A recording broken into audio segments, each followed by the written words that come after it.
اعوذ باللہ من الشیطان الرجیم۔ پناہ مانگتا ہوں میں اللہ کی شیطان مردود سے۔ بسم اللہ الرحمن الرحیم۔ اللہ کے نام سے جو بڑا مہربان نہایت رحم فرمانے والا ہے۔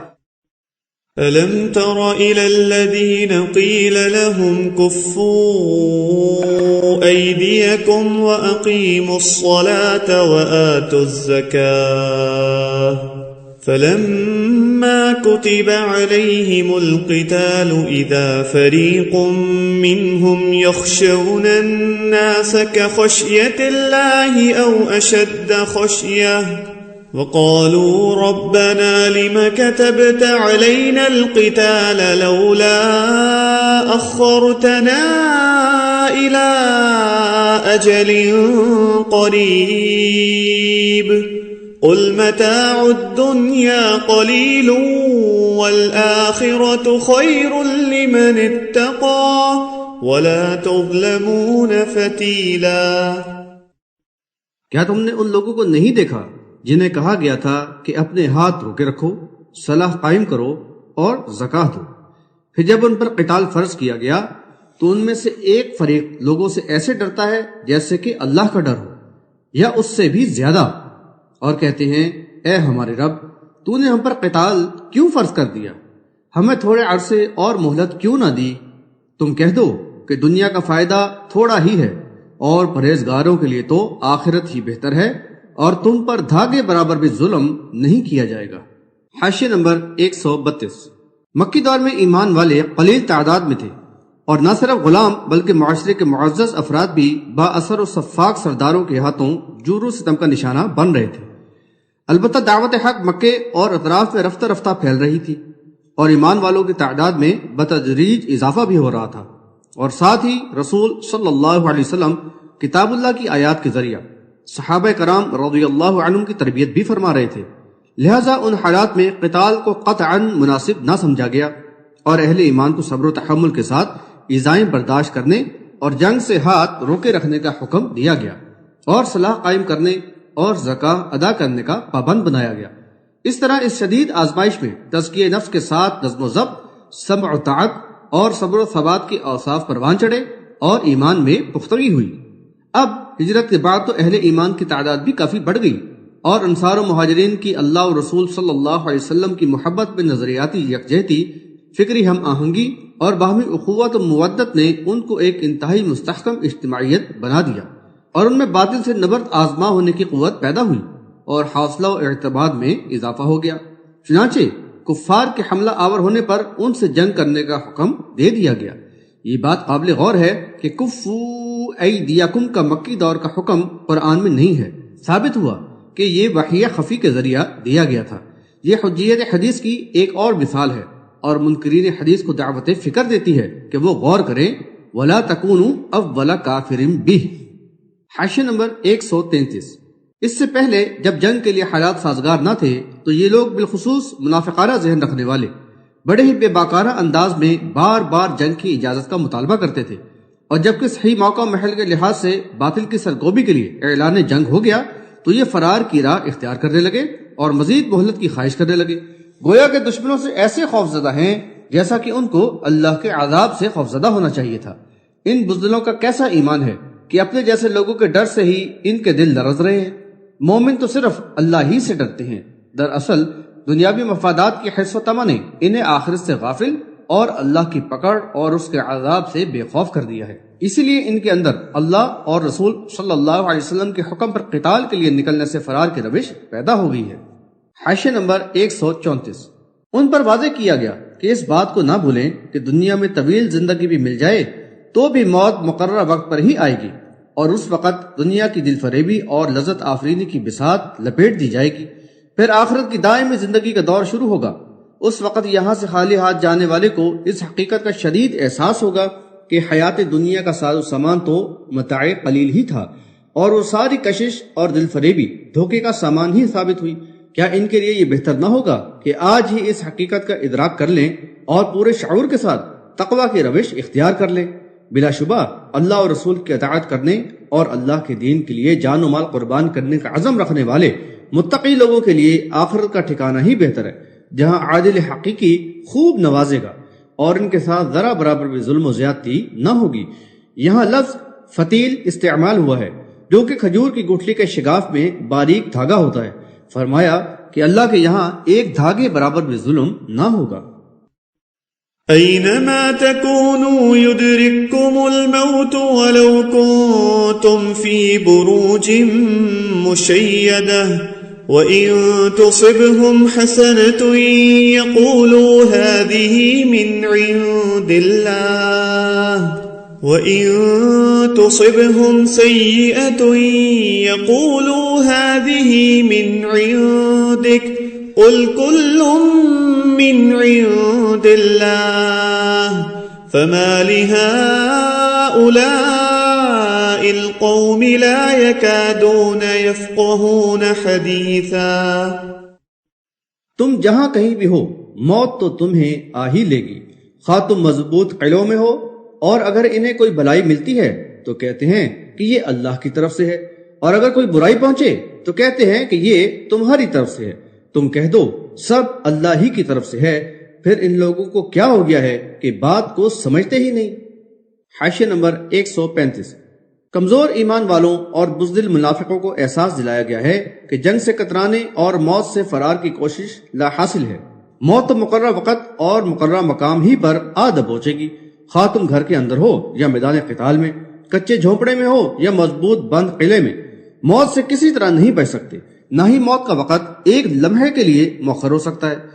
یہ تو وہ اٹل حقیقت ہے جس سے کسی کو مفر نہیں، تو پھر قتال سے فرار کی روش اختیار کرنے کا کیا فائدہ؟ اس سلسلہ میں سورہ آل عمران حاشیہ نمبر 207 بھی ملاحظہ کر لیا جائے۔ حاشیہ نمبر 136۔ ایمان والوں کو نصیحت کے لیے منافقوں کے انداز فکر اور خسائل پر تبصرہ کیا گیا ہے۔ ان میں شکر گزاری اور صبر کی صفات کا فقدان ہوتا ہے۔ جب برار رحمت سے عمدہ فصلوں، مال و مویشیوں میں فراخی یا فتوحات کے بعد مال غنیمت کی شکل میں کچھ ملے تو اللہ تعالیٰ کے احسان منزی کے جذبہ کے ساتھ شکر گزاری کی بجائے صرف اتنا کہنے پر اکتفا کرتے ہیں کہ یہ اللہ نے دیا ہے۔ اس کے برعکس اگر قحط سالی، بیماری یا ان کی اپنی کمزوری کے سبب جنگ میں پسپائی ہو، جان و مال کا نقصان ہو یا کسی اور صورت میں کوئی مصیبت یا دشواری انہیں لاحق ہو جائے تو گلے شکوے کا انداز اپنا کر رسول اللہ صلی اللہ علیہ وسلم کو مورد الزام ٹھہرا دیتے ہیں اور خود کو بری الذمہ قرار دے لیتے ہیں۔ پھر اس قسم کی گستاخانہ باتیں کرنے لگتے ہیں کہ جیسے یہ سب معاذ اللہ آپ صلی اللہ علیہ وسلم کی وجہ سے ہے، آپ صلی اللہ علیہ وسلم پر ایمان لانے کے سبب سے ہے، یا آپ صلی اللہ علیہ وسلم کی بے تدبیری کا نتیجہ ہے۔ واضح کیا گیا کہ خیر و شر، بھلائی اور برائی سب اللہ کی طرف سے ہی ہے۔ نظام کائنات کا وہ اکیلا مالک مختار ہے، کسی اور کا اس میں ذرہ برابر بھی عمل دخل نہیں، اس کے حکم و مشیت کے بغیر ایک ذرہ بھی حرکت نہیں کر سکتا۔ مومنوں کا تو یہی عقیدہ ہوتا ہے، مگر یہ کیسے کور عقل ہیں کہ سادہ سی بات بھی ان کی سمجھ میں نہیں آتی۔ ما أصابك من حسنة فمن الله وما أصابك من سيئة فمن نفسك وَأَرْسَلْنَاكَ لِلنَّاسِ رَسُولًا وَكَفَى بِاللَّهِ شَهِيدًا۔ تمہیں جو بھلائی ملتی ہے وہ تو اللہ کی جانب سے ہوتی ہے، اور جو برائی پہنچتی ہے وہ تمہارے اپنے نفس سے ہوتی ہے، اور ہم نے تمہیں لوگوں کے لیے رسول بنا کر بھیجا ہے، اور یعنی اس پر اللہ تعالیٰ گواہ کافی ہے۔ حاشیہ نمبر 137۔ منافقوں کی فریب کارانہ الزام تراشیوں کی تردید کرنے کے بعد اب عقیدہ تقدیر کے دوسرے پہلو کی وضاحت کی جا رہی ہے۔ ہر قسم کی بھلائی اللہ تعالیٰ کے فضل و کرم اور نوازش ہی سے ہے، محض انسان کے نیک اعمال کا نتیجہ نہیں۔ اعمال صالحہ کی توفیق بھی تو اللہ تعالیٰ ہی کی عطا کردہ ہوتی ہے، البتہ برائی، نقصان یا مصیبت انسان کے اپنے اعمال کا نتیجہ ہے۔ جو کچھ وہ بوتا ہے وہی کاٹتا ہے۔ واضح رہے کہ یہ آیت پچھلی آیت کے الفاظ کل من عند اللہ سے متصادم نہیں، کیونکہ ہر معاملے کا وقوع پذیر ہونا تو اللہ کی مشیت ہی پر موقوف ہے۔ البتہ تمام کام اسباب کے تحت ہوتے ہیں۔ انسان کو خیر و شر کے دونوں راستے دکھائے گئے ہیں، اور فرما برداری یا نافرمانی کا اختیار بھی دیا گیا ہے، چنانچہ وہ اپنے ارادے اور اختیار سے گناہ کرتا ہے، اور اس کی غلط کاری کا نتیجہ واقعات کی شکل میں اس کے سامنے آ جاتا ہے، اور جب وہ اچھے کام کرتا ہے تو اچھا بدلہ ملتا ہے، اور یہ خالص اللہ کا فضل و کرم ہوتا ہے کہ اس نے ایسا کرنے کی توفیق عطا فرمائی۔ تقدیر کے اہم اصول کو بیان کر دینے کے بعد بتایا گیا کہ کیسے بدبخت ہے یہ منافق کہ نبی صلی اللہ علیہ وسلم کو اپنے مصائب و آلام کا سبب قرار دیتے ہیں، درا حالیہ کہ آپ صلی اللہ علیہ وسلم تو نہ صرف ان کے لیے بلکہ تمام عالموں کے لیے رحمت بنا کر بھیجے گئے ہیں، اور دنیا والوں کے لیے ہدایت کا وہ پیغام لے کر آئے ہیں جو در حقیقت اللہ کی رحمت اور دنیا اور آخرت کی فلاح و کامیابی کا سبب بن سکتا ہے۔ اور آپ صلی اللہ علیہ وسلم کے نبی برحق ہونے پر تو اللہ کا گواہ ہونا کافی ہے۔ قرآن کی متعدد آیات اس پر شہادت دیتی ہیں۔ من يطع الرسول فقد اطاع الله ومن تولى فما ارسلناك عليهم حفيظا۔ جس نے رسول کی اطاعت کی اس نے اللہ کی اطاعت کی، اور جس سے روگردانی کی تو ہم نے تمہیں ان پر نگراں بنا کر تو نہیں بھیجا۔ حاشیہ نمبر 138۔ اب اطاعت رسول صلی اللہ علیہ وسلم پر زور دیتے ہوئے فرمایا کہ رسول صلی اللہ علیہ وسلم نے اللہ کا پیغام لوگوں تک پہنچا دیا، اب یہ لوگوں کی ذمہ داری ہے کہ اس پر ایمان لائیں اور رسول صلی اللہ علیہ وسلم کی اطاعت کریں، کیونکہ رسول صلی اللہ علیہ وسلم کی اطاعت اللہ ہی کی اطاعت ہوتی ہے، اور رسول صلی اللہ علیہ وسلم کی نافرمانی اللہ کی نافرمانی۔ اس کی مفصل تشریح اس سے قبل حاشیہ نمبر 109 اور 118 میں کی جا چکی ہے۔ پھر اگر کوئی روگردانی کی روش اپنائے تو وہ نافرمانی کی سزا بھگتے گا۔ رسول اللہ صلی اللہ علیہ وسلم کی ذمہ داری اسی حد تک ہے کہ وہ پیغام الہی لوگوں کو پہنچا دیں اور بات کو پوری طرح سمجھا دیں اور عمل کر کے دکھا دیں۔ وہ جبر کرنے والے نہیں، اور نہ جبرن اطاعت کرانا ان کی ذمہ داری ہے، اور نہ ہی وہ لوگوں کی غلط روش کے لیے جواب دہ ہے۔ وَيَقُولُونَ طَاعَةٌ فَإِذَا بَرَزُوا مِنْ عِنْدِكَ بَيَّتَ طَائِفَةٌ مِّنْهُمْ غَيْرَ الَّذِي تَقُولُ وَاللَّهُ يَكْتُبُ مَا يُبَيِّتُونَ فَأَعْرِضْ عَنْهُمْ وَتَوَكَّلْ عَلَى اللَّهِ وَكَفَى بِاللَّهِ وَكِيلًا۔ وہ کہتے ہیں کہ اطاعت ہے، پھر جب تمہارے پاس سے باہر نکلتے ہیں تو جو بات تم نے کہی ہوتی ہے ان میں سے ایک گروہ اس کے خلاف راتوں کو مشورہ کرتا ہے، وہ رات میں جو مشورے کرتے ہیں اللہ اسے لکھ رہا ہے، لہذا تم ان سے اعراض کرو اور اللہ پر بھروسہ رکھو، اللہ کارساز کافی ہے۔ حاشیہ نمبر 139۔ منافقوں کی ریشہ دبانیوں اور خفیہ سازشوں سے رسول اللہ صلی اللہ علیہ وسلم اور اہل ایمان کو آگاہ کیا جا رہا ہے۔ منافقین اہل ایمان کے ساتھ رسول اللہ صلی اللہ علیہ وسلم کی خدمت میں حاضر ہوتے، اطاعت کرنے کے انداز میں نبی صلی اللہ علیہ وسلم کی باتیں سنتے، پھر وہاں سے نکل کر راتوں کو خفیہ طور سے اکٹھے ہو کر ان باتوں کے خلاف آپس میں چہمہ گوئیاں کرتے اور دین کے خلاف سازشیں کرتے۔ رسول اللہ صلی اللہ علیہ وسلم کو ہدایت کی گئی کہ آپ صلی اللہ علیہ وسلم ان کی حرکتوں کی پرواہ نہ کریں اور ان سے صرف نظر کریں اور اللہ پر توکل رکھیں، وہ آپ صلی اللہ علیہ وسلم کی حفاظت و کارسازی کے لیے کافی ہے۔ یہ اپنی سازشوں سے اللہ کے دین کو تو کوئی نقصان نہ پہنچا سکیں گے، البتہ خود ہی اپنی چالوں کے جال میں پھنس کر رسوائی سے دوچار ہوں گے۔ اللہ تعالیٰ ان کی سازشوں کو لکھوا کر محفوظ کروا رہا ہے۔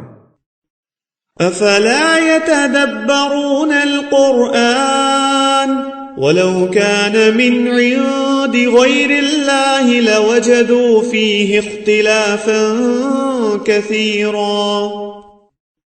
کیا یہ لوگ قرآن پر غور نہیں کرتے؟ اگر یہ اللہ کے سوا کسی اور کی طرف سے ہوتا تو یقیناً وہ اس میں بہت اختلاف پاتے۔ حاشیہ نمبر 140۔ منافقوں کی نافرمانی کی ایک بڑی وجہ یہ تھی کہ قرآن کی حقانیت پر ان کو پورا یقین نہ تھا، بلکہ وہ شک و شبے میں ہی مبتلا تھے۔ چنانچہ دلیل کے طور پر پرزور انداز میں ان کو سمجھایا گیا کہ یہ لوگ قرآن میں غور کیوں نہیں کرتے؟ اگر یہ کلام الہی نہ ہوتا تو تضادات و اختلافات سے بھرا ہوتا۔ یہ لوگ ذرا غور کریں قرآن کی جامعیت پر، اس کی بے مثل فصاحت و بلاغت و ہم آہنگی اور قوت استدلال پر، خواہ و ایمانیات کے نکات ہوں یا اخلاقیات و معاشرتی معاملات سے متعلق مسائل و مباحث ہوں۔ کیا یہ سب اس بات کا کھلا ثبوت نہیں کہ یہ کلام الہی ہے، بشری کلام ہرگز نہیں؟ البتہ بعض احکامات میں جو ترامیم ملتی ہیں وہ تو نزول ترتیب کے ساتھ انسانی فطرت کو مد نظر رکھتے ہوئے اس تدریج کے اصول پر مبنی یعنی بتدریج رکھی گئی ہیں۔ حقیقت یہ ہے کہ قرآن کے معنی و مطالب پر جتنا غور کیا جائے اتنا ہی اس کے کلام الہی ہونے پر یقین پختہ ہوتا ہے۔ وَإِذَا جَاءَهُمْ أَمْرٌ مِّنَ الْأَمْنِ أَوِ الْخَوْفِ أَذَاعُوا بِهِ وَلَوْ رَدُّوهُ إِلَى الرَّسُولِ وَإِلَى أُولِي الْأَمْرِ مِنْهُمْ لَعَلِمَهُ الَّذِينَ يَسْتَنبِطُونَهُ مِنْهُمْ وَلَوْلَا فَضْلُ اللَّهِ عَلَيْكُمْ وَرَحْمَتُهُ لَاتَّبَعْتُمُ الشَّيْطَانَ إِلَّا قَلِيلًا۔ اور جب انہیں کوئی امن یا خوف کی خبر ملتی ہے تو یہ اسے مشہور کر دیتے ہیں۔ اگر وہ اس کو یعنی پہلے رسول کے پاس یا اپنے اصحاب اختیار کے پاس لے آتے تو وہ اس کی یعنی تحقیق کر کے صحیح صورتحال معلوم کر لیتے، اور اگر تم پر اللہ کا فضل اور اس کی رحمت نہ ہوتی تو تم سوائے تھوڑے لوگوں کے شیطان کی پیروی کرنے لگ جاتے۔ حاشیہ نمبر 141۔ غزوہ احد اور احزاب کے درمیان کا عرصہ اہل ایمان کے لیے سخت ابتلا کا دور تھا۔ اسلام کے دشمنوں کے حوصلے بڑھے ہوئے تھے اور وہ چاروں طرف سے آمادہ پیکار تھے، اور افواہ سازی کے لیے فضا بڑی سازگار تھی۔ یہودی اور منافقین اس صورتحال سے فائدہ اٹھاتے اور مومنوں کو ہراساں اور خوفزدہ کرنے کے لیے ایسی افواہیں پھیلاتے اور ان کی تشہیر کرتے کہ فلاں فلاں قبائل حملہ آور ہونے والے ہیں۔ اس سے اہل ایمان بالخصوص کمزور ایمان والوں کے حوصلے پست ہوتے اور ان میں سراسیمگی پھیلتی۔ کبھی ایسا بھی ہوتا کہ حملے کا خطرہ ہوتا، لیکن یہ امن کی خبریں پھیلا کر مومنوں کو اصل صورتحال سے غافل رکھنے کی کوشش کرتے تاکہ دشمن بے خبری میں حملہ کر کے انہیں نقصان پہنچا دے۔ اہل ایمان کو آگاہ کر دیا گیا کہ وہ جلد بازی سے کام نہ لیا کریں۔ کوئی اطلاع ملے تو سب سے پہلے رسول اللہ صلی اللہ علیہ وسلم کو مطلع کریں یا کسی اور ذمہ دار فرد کو، تاکہ وہ اچھی طرح تحقیق کرنے کے بعد صحیح نتیجہ اخذ کر کے حالات کے مطابق اقدام کا فیصلہ کریں۔ عام حالات میں بھی مسلم معاشرے میں افواہیں پھیلانے کو قابل مذمت قرار دیا گیا ہے، اور ایسا کرنے پر لعنت کی گئی ہے بحوالہ سورہ احزاب آیت نمبر 60 اور 61۔ نیز اہل ایمان کو ہدایت کی گئی کہ وہ تحقیق حال کیے بغیر جلدی میں کبھی بھی کوئی فیصلہ نہ کیا کریں بحوالہ سورۃ الحجرات آیت نمبر 6۔ حاشیہ نمبر 142۔ یہ اللہ تعالیٰ کا بڑا ہی فضل و کرم اور اس کی بے حساب رحمت ہے کہ ایمان والوں کو بروقت اس فتنہ سامانی سے آگاہ کر دیا گیا، ورنہ کتنے ہی لوگ ان افواہوں سے متاثر ہو جاتے اور شیطانی وسوسوں کا شکار ہو کر وہ کچھ کر گزرتے جس کے نقصانات و نتائج پر بعد میں انہیں پچھتانا پڑتا، یا امن کی خبر پر ضرورت سے زیادہ پر اعتمادی اور اطمینان ان کے لیے نقصان کا باعث ہوتا۔ فقاتل في سبيل الله لا تكلف إلا نفسك وحرض المؤمنين عسى الله أن يكف بأس الذين كفروا والله أشد بأسا وأشد تنكيلا۔ بس اے نبی صلی اللہ علیہ وسلم اللہ کی راہ میں جنگ کرو، تم اپنی جان کے سوا کسی اور کے ذمہ دار نہیں ہو، اور مومنوں کو یعنی قتال پر ابھارتے رہو۔ ممکن ہے کہ اللہ کافروں کی جنگ روکتے، اور اللہ زبردست قوت والا اور سخت سزا دینے والا ہے۔ حاشیہ نمبر 143۔ رسول اللہ صلی اللہ علیہ وسلم کو ہدایت کی گئی کہ وہ اللہ کی راہ میں جنگ کرنے کے لیے ہر وقت تیار رہیں اور منافقوں کی بزدلانہ روش کی پرواہ نہ کریں۔ ان کو واضح کیا گیا کہ آپ صلی اللہ علیہ وسلم تو بہرحال اپنی ہی جان کے لیے ذمہ دار ہیں، البتہ اہل ایمان کو جنگ کے لیے راغب کرتے رہیں تاکہ وہ بھی آپ صلی اللہ علیہ وسلم کے ساتھ مستعد و کمر بستہ رہیں۔ اس طرح ہوشیار و کمر بستہ رہنے کا یہ فائدہ ہوگا کہ کفار کے حوصلے پست رہیں گے، اور ممکن ہے کہ اللہ تعالیٰ ان کے دلوں میں رعب ڈال دے اور وہ جنگ کرنے کی ہمت ہی نہ کریں، اور اگر انہوں نے جنگ کی ہمت کر بھی لی تو اللہ تعالیٰ کی نصرت سے وہ بدترین شکست سے دوچار ہوں گے۔ من يشفع شفاعة حسنة يكن له نصيب منها ومن يشفع شفاعة سيئة يكن له كفل منها وكان الله على كل شيء مقيتا۔ جو کوئی بھلائی کی سفارش کرے گا تو اس کو اس یعنی کے ثواب میں سے حصہ ملے گا، اور جو کوئی برائی کی سفارش کرے گا تو اس کو اس یعنی کہ عذاب میں سے حصہ ملے گا، اور اللہ ہر شے پر نگراں ہے۔ حاشیہ نمبر 144۔ یہاں شفاعت حسنہ یعنی اچھے کام یا بھلائی کے لیے شفاعت یا سفارش کرنے کی ترغیب دی گئی ہے۔ اچھی شفاعت اللہ تعالیٰ کو پسند ہے۔ قیامت کے روز بھی اللہ کی اذن سے شفاعت ہوگی اور صحیح شفاعت ہوگی، بحوالہ سورۃ النبأ آیت نمبر 38۔ اچھی سفارش کو جو کسی مستحق کے لیے کی جائے کار ثواب قرار دیا گیا ہے۔ یہ حقدار کو اس کا حق دلانے میں معاون ہوتی ہے، نیز اس سے باہمی محبت کے جذبہ کو فروغ ملتا ہے۔ ابو موسیٰ اشعری رضی اللہ عنہ سے روایت ہے کہ جب رسول اللہ صلی اللہ علیہ وسلم کے پاس کوئی حاجت مند آتا تو آپ صلی اللہ علیہ وسلم اپنے صحابہ کرام رضی اللہ عنہم کی طرف رخ کر کے فرماتے، تم سفارش کرو، تمہیں اس کا اجر ملے گا، اور اللہ جو چاہتا ہے اپنے نبی صلی اللہ علیہ وسلم سے فیصلہ کرا دیتا ہے۔ بحوالہ مسلم کتاب البر والصلہ والآداب، باب استحباب الشفاعہ فیما لیس بحرام۔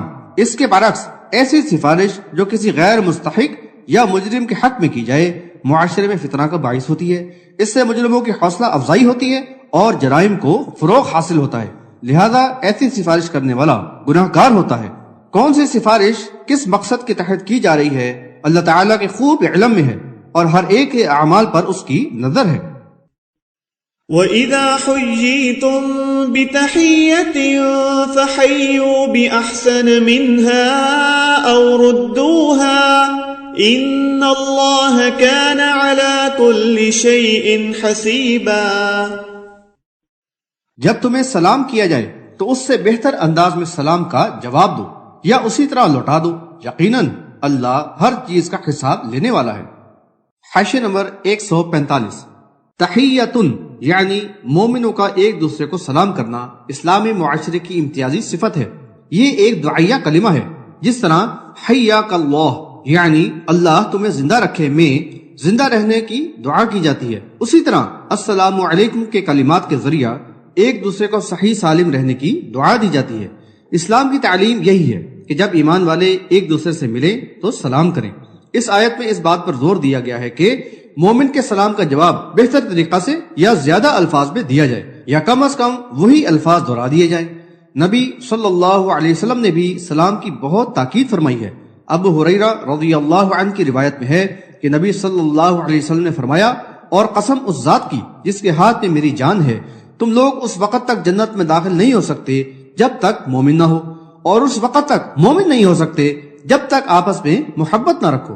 کیا میں تمہیں وہ عمل نہ بتا دوں جس پر عمل کرنے سے تم ایک دوسرے کے دوست بن جاؤ گے؟ اور وہ یہ ہے کہ آپس میں سلام کو رواج دو۔ بحوالہ ترمذی ابواب الاستئذان والادب، باب ما جاء فی افش السلام۔ صحیح بخاری کے مختلف ابواب میں سلام کی آداب تفصیل سے بیان کیے گئے ہیں، جن میں بتایا گیا ہے کہ چھوٹا بڑے کو سلام کرے، چلنے والا بیٹھے ہوئے کو سلام کرے، تھوڑے آدمی زیادہ کو سلام کرے، سوار پیدل چلنے والے کو سلام کرے، اور چلنے والا کھڑے ہوئے کو سلام کرے۔ بحوالہ بخاری کتاب الاستئذان۔ یہاں اس بات کا تاکیدی حکم دیا گیا ہے کہ سلام کا جواب بہتر انداز سے دیا جائے، یا کم از کم انہی الفاظ کو لوٹا دیا جائے۔ یعنی اگر سلام میں السلام علیکم کہا جائے تو جواب میں وعلیکم السلام ورحمۃ اللہ کہنا مستحب ہے، اور اگر السلام علیکم ورحمۃ اللہ کہا جائے تو جواب میں وعلیکم السلام ورحمۃ اللہ وبرکاتہ کہنا بہتر ہے، ورنہ اتنا ہی لوٹا دینا ضروری ہے۔ اس سے یہ بات واضح ہوتی ہے کہ سلام کا جواب دینا فرض کا درجہ رکھتا ہے۔ یہ وضاحت بھی ضروری ہے کہ قرآن کا یہ حکم ایمان والوں کے لیے ہی ہے کہ ایک مومن دوسرے مومن سے ملے تو خلوص دل سے سلام کرے۔ اس کے برعکس بخاری و مسلم کی متعدد روایات سے ثابت ہے کہ اہل کتاب کو سلام میں پہل کرنے سے منع کیا گیا ہے، اور اگر وہ سلام کریں تو جواب میں صرف وعلیکم کہنا ہوگا۔ بحوالہ بخاری کتاب الاستئذان، باب کیف یرد علی اہل الذمۃ السلام، اور مسلم کتاب السلام، باب نہا عن ابتداء اہل الکتاب بالسلام وکیف یرد علیہم۔ سلام کے یہ کلمات ابتدائے آفرینی سے چلے آ رہے ہیں۔ ابو ہریرہ رضی اللہ عنہ کی ایک روایت میں ہے، اللہ تعالیٰ نے آدم علیہ السلام کو ان کی صورت پر پیدا کیا، ان کی لمبائی 60 ہاتھ تھی۔ جب ان کو پیدا کیا تو فرمایا کہ جاؤ فرشتوں کی اس جماعت کو جو بیٹھی ہوئی ہے سلام کرو، اور سنو کہ وہ کیا جواب دیتے ہیں۔ یہی تمہاری اور تمہاری اولاد کی تحیتن ہوگی، یعنی تمہارا اور تمہاری اولاد کا سلام ہوگا۔ چنانچہ انہوں نے السلام علیکم کہا، فرشتوں نے السلام علیکہ ورحمۃ اللہ کہا، انہوں نے الفاظ ورحمۃ اللہ زیادہ کہے۔ بحوالہ بخاری کتاب الاستئذان باب بدء السلام۔ اس تاکیدی حکم کو مزید مؤثر کرتے ہوئے فرمایا کہ بالیقین اللہ کے یہاں تمہارا ہر عمل لکھا جا رہا ہے اور وہ بہت جلد تمہارے اعمال کا حساب لے گا کہ تم نے کتنے خلوص اور تسلیم و رضا کے جذبہ سے اپنے رب کے احکامات کی پیروی کی ہے۔ یہاں بطور جملہ معترضہ اس بات کی نشاندہی مناسب ہوگی کہ بعض منکرین حدیث تحیۃ کے لیے السلام علیکم کہنے کو شرک قرار دیتے ہیں اور اس کے بجائے سلام علیکہ یا سلام علیکم کے الفاظ پر اصرار کرتے ہیں، اور اس کی دلیل یہ دیتے ہیں کہ اس طرح مخاطب کو بے عیب بتایا جا رہا ہے، جبکہ السلام یعنی بے عیب ہونا صرف اللہ کی صفت ہے۔ یہ ان کی جہالت اور عربی قواعد سے ناواقفیت کا ثبوت ہے۔ السلام بلا شبہ اللہ تعالیٰ کے صفاتی ناموں میں سے ہے اور اس کے معنی ہے کہ وہ ہر عیب سے پاک ہے، لیکن اس کے معنی امن و امان یا سلامتی کے بھی ہیں، اور انہی معنوں میں السلام علیکم کے الفاظ بطور دعا مومن بھائیوں کے لیے مستعمل ہیں، اور ان کے معنی ہوتے ہیں تم پر سلامتی ہو۔ یہ شرک تو اس صورت میں ہوتا جبکہ مخاطب کو انت السلام کہا جاتا یا ہر عیب و نقص سے پاک سمجھا جاتا۔ ان کو معلوم ہونا چاہیے کہ سلام کے یہ مروجہ الفاظ نہ صرف احادیث میں تواتر سے آئے ہیں جن پر آج تک برابر اسی طرح عمل کیا جا رہا ہے، بلکہ قرآن میں بھی انہیں بطور تحیۃ استعمال کیا گیا ہے۔ قرآن کی آیت ہے وَالسَّلَامُ عَلَى مَنِ اتَّبَعَ الْهُدَى، بحوالہ سورہ طٰہٰ آیت نمبر 47، جس کے معنی ہے سلام یعنی سلامتی ہو اس پر جو ہدایت کی پیروی کرے۔ اور یہی الفاظ نبی صلی اللہ علیہ وسلم نے کافر بادشاہوں کے دعوتی خطوط میں آغاز تحریر میں لکھوائے۔ ان منکرین نے ظلم یہ کیا ہے کہ قرآن کا بھی کھلے دل سے بغور مطالعہ نہیں کیا، بلکہ نفس کے پجاری طاغوتوں نے جو پٹی انہیں پڑھا دی اس پر آنکھ بند کر کے ایمان لے آئے۔ اللہ لا الہ الا ہو لَيَجْمَعَنَّكُمْ إِلَى يَوْمِ الْقِيَامَةِ لَا رَيْبَ فِيهِ وَمَنْ أَصْدَقُ مِنَ اللَّهِ حَدِيثًا۔ اللہ ہی یعنی معبود ہے، اس کے سوا کوئی معبود نہیں۔ وہ ضرور قیامت کے روز تم سب کو جمع کرے گا، اس میں کوئی شک نہیں، اور اللہ سے زیادہ سچی بات اور کس کی ہوگی۔ حاشیہ نمبر 146۔ خطبے کا اختتام کرتے ہوئے اللہ تعالیٰ کی وحدانیت پر زور دیا گیا اور اس بات کی تذکیر کی گئی کہ یہ مہلت امتحان ختم ہونے کے بعد تم سب کو اللہ تعالیٰ روز قیامت جمع کرے گا، پھر تمہارے اعمال کا حساب چکا دیا جائے گا، اور یہ ایسی بات ہے جو ہر قسم کے شک و شبے سے بالا تر ہے۔ اللہ سے زیادہ سچی اور شک و شبے سے بالا تر بات کہنے والا اور کون ہو سکتا ہے؟